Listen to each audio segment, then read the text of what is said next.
सुधीजन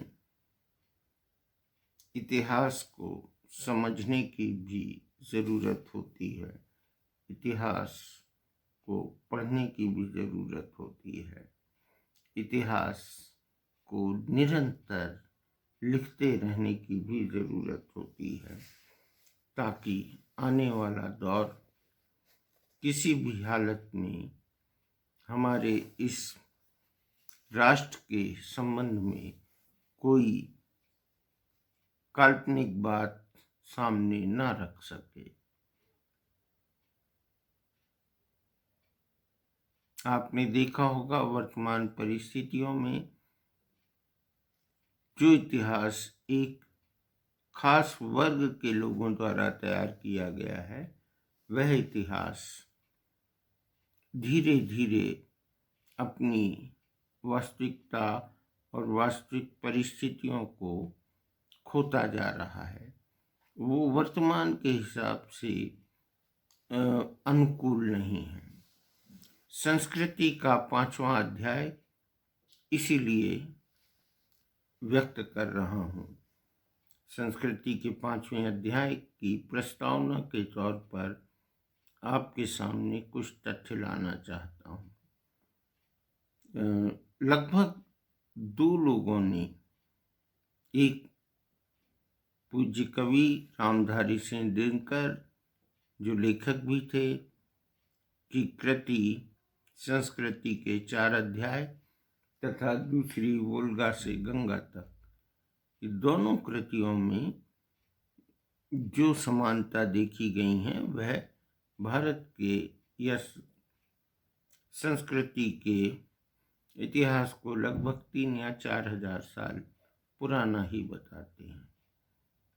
चलिए इन सब पर विमर्श करना उतना आवश्यक नहीं है जितना कि आवश्यक ये है कि वर्तमान परिस्थितियों में हम क्या देख रहे हैं।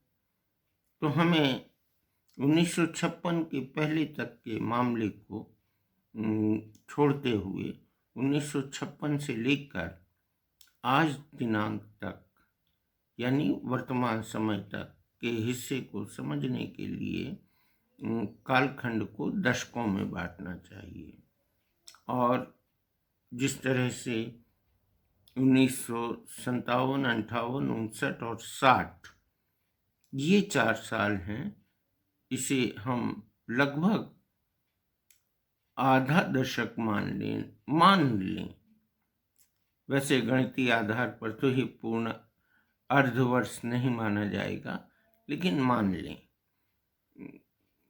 तो उसके बाद का दौर वो प्रथम अर्ध दशक, द्वितीय दशक, तृतीय दशक, चतुर्थ दशक करके हम 2020 तक अपनी बात को यथासंभव अध्ययनों के आधार पर और जो उपलब्ध साहित्य है उसके आधार पर रिसर्च करके भी उसे हम आपके सामने लाने की कोशिश करेंगे। एक बड़ी परियोजना है। हम बात करते हैं 56 से लेकर 60 तक के दशक को छोड़कर। हम 1961 से लेकर 1970 तक की परिस्थिति पर एक दशक के रूप में बात करेंगे। 1971 से लेकर 1980 तक दूसरे दशक की बात करेंगे। फिर 81 से 90 तक तृतीय दशक, 91 से मिलेनियम वर्ष तक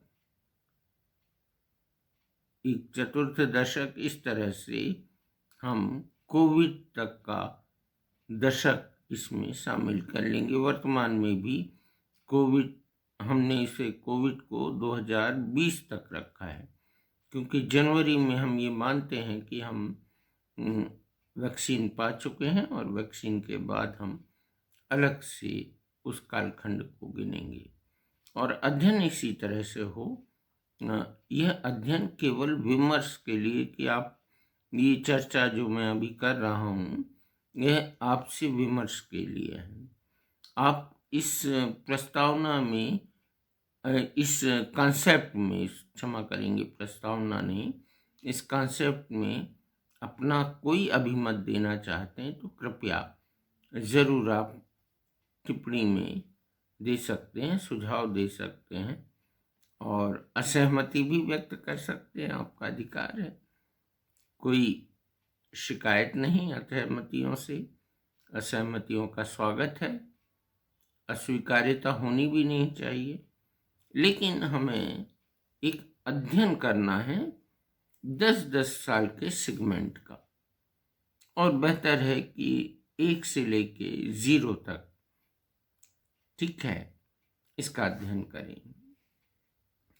1960 से लेकर 70 तक का दशक हम अध्ययन करते हैं।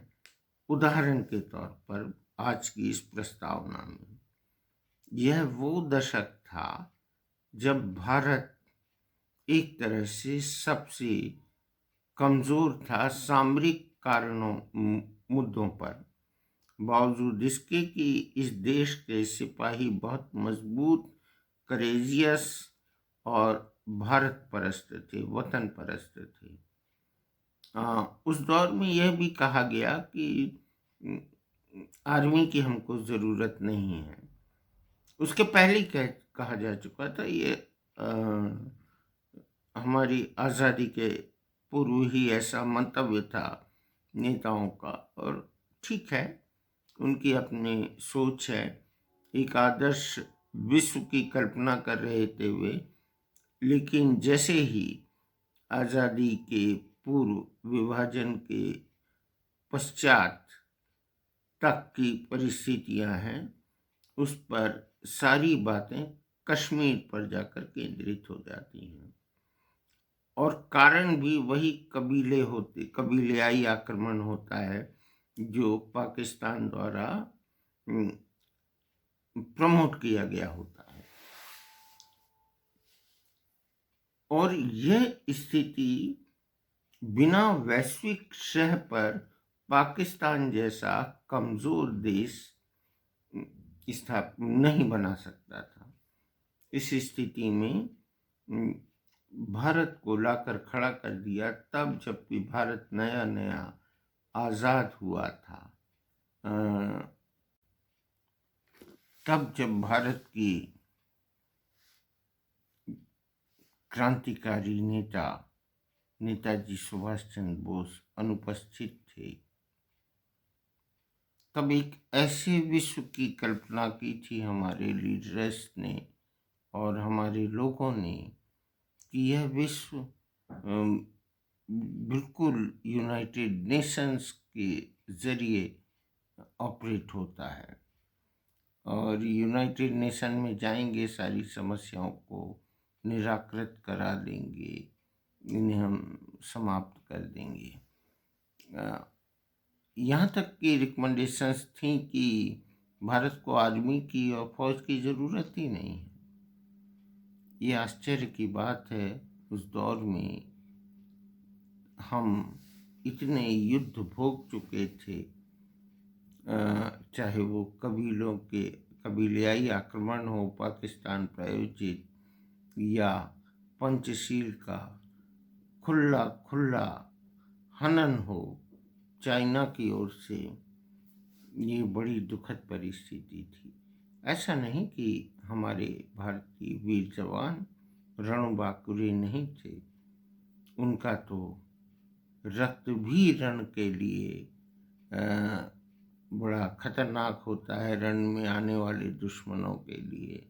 वही जो कि बर्फ के साथ मिलकर एक क्रांति का प्रारूप बन जाता है, एक लैंडमार्क रोड मैप बन जाता है। हमारे भारतीय वीर जवानों ने बहुत शहादतें दी हैं। ये वो दौर था जबकि हमारी सेना के जो सैनिक थे वो तामचीनी की डब्बों में चाय पिया करते थे। तब वो बूट जो पहनते थे वो भी सुना है कि रेक्सिन या मोटे वाले कॉटन के जो कपड़े होते थे उसके पहनते थे। अब आप बताइए कि मैं आज जबकि ठंड जा रही है और एक बहुत बड़ा, बहुत गर्माने वाला ये जैकेट पहन के आपके सामने चर्चा कर रहा हूँ, और वहाँ सरहद पर स्थिति ये थी कि -डिग्री में टेम्परेचर हुआ करता था। कुछ जगह -20, -30, -10, -5, इस तरह से डिफरेंट एरियाज में।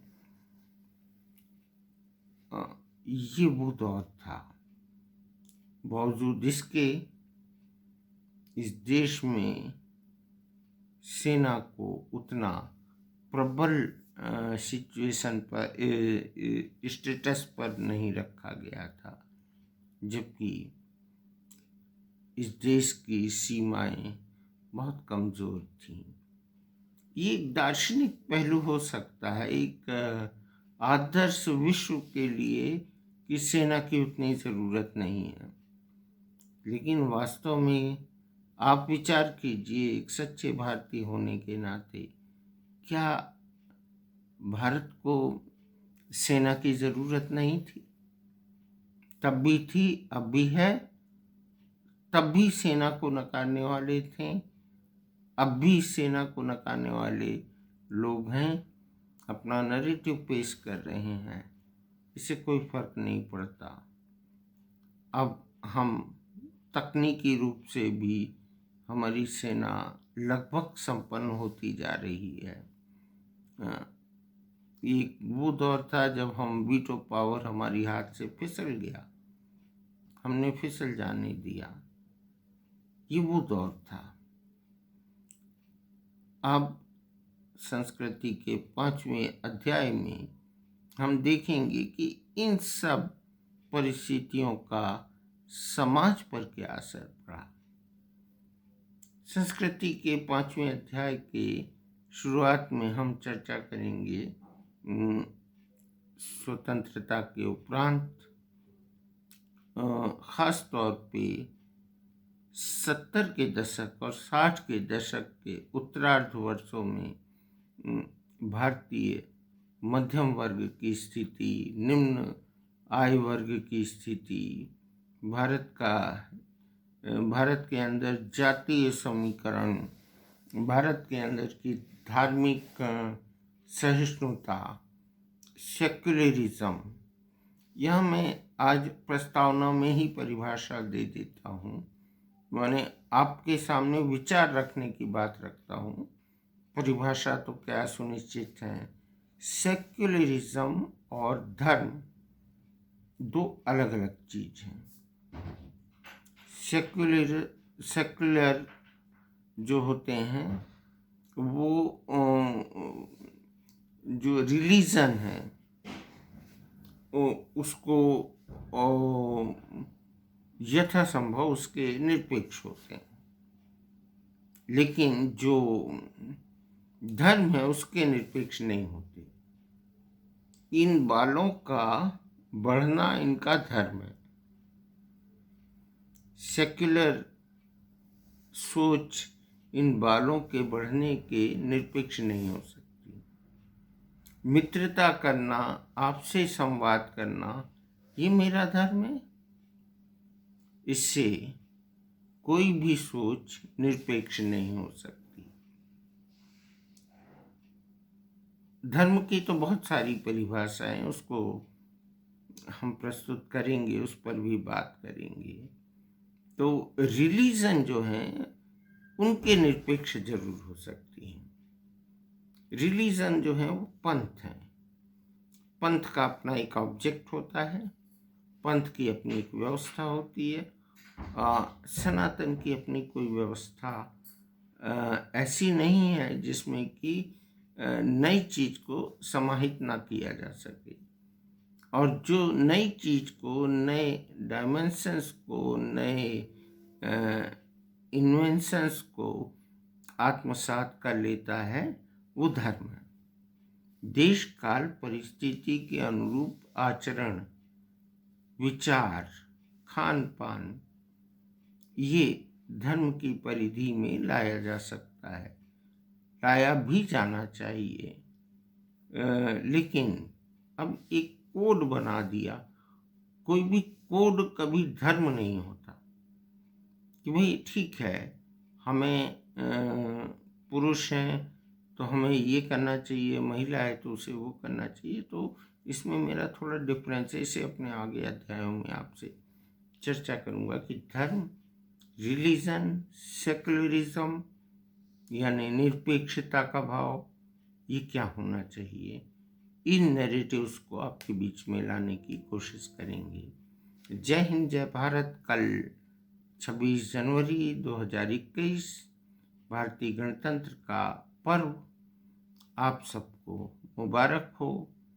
आप सबको आपकी आज़ादी मुबारक हो, आपके बोलने की आज़ादी, आपके जीवन की आज़ादी, आपके बराबरी के अधिकार की आज़ादी, आपकी तमाम सारी आज़ादियाँ मुबारक हो।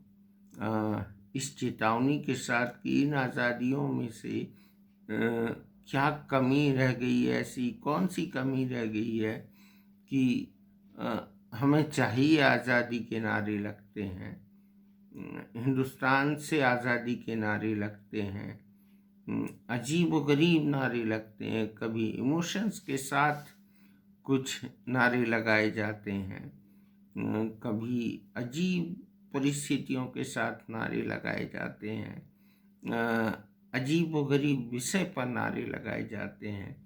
तो किस बात की आज़ादी आपको चाहिए? आज़ादी का हर जो डायमेंशन है, हर डायमेंशन में आप आज़ाद हैं। आप वतन के लिए सोचने के लिए भी आज़ाद हैं, आप तो नहीं सोच रहे हैं तो भी आज़ाद हैं। तो ऐसे लोगों को मैं विनम्र सलाह दूंगा कि लौट आइए, भटकिए मत। भारत के अंदर अब कोई एक्स्ट्राऑर्डिनरी आज़ादी की ज़रूरत नहीं है। मित्रों, नमस्कार, धन्यवाद। संस्कृति के 5वें अध्याय के इस प्रस्तावना के छोटे से भाग में शामिल होने के लिए नमन।